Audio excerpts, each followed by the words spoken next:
So this is for me2, or maybe some of you know some Linux. So basically, we need a GCC version 8, and we need a CMake.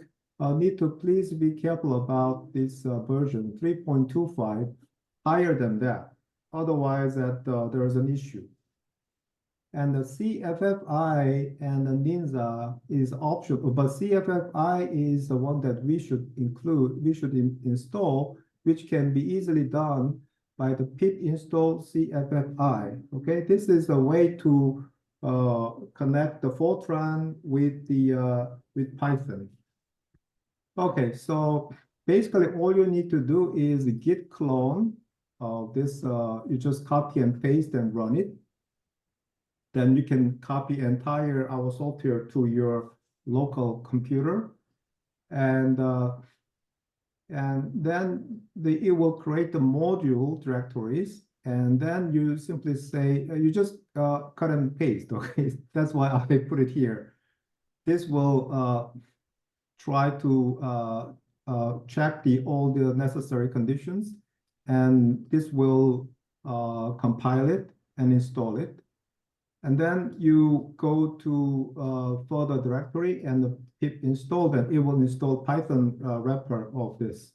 So this is the process. And then need to please be careful about setting the environment settings. You need to export OQP root. In this case, your maybe root directory under the module, right? And you can, if you don't specify number of cores, the program will use every core your computer has, which is usually the case. But if it's too much, you can limit the number of cores it actually uses. Okay, and also we need to export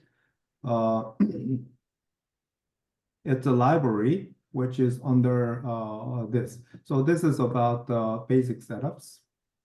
And this is a test, and then you just run it, okay? And then we actually have a detailed documentations. If you have further questions and about keywords, you click on this. So you really need to come this web page and need to click this.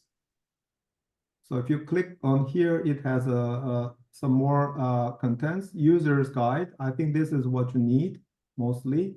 So you click on this and how to run things and what are the input keywords. This is there are lots of keywords here. You can take a look later.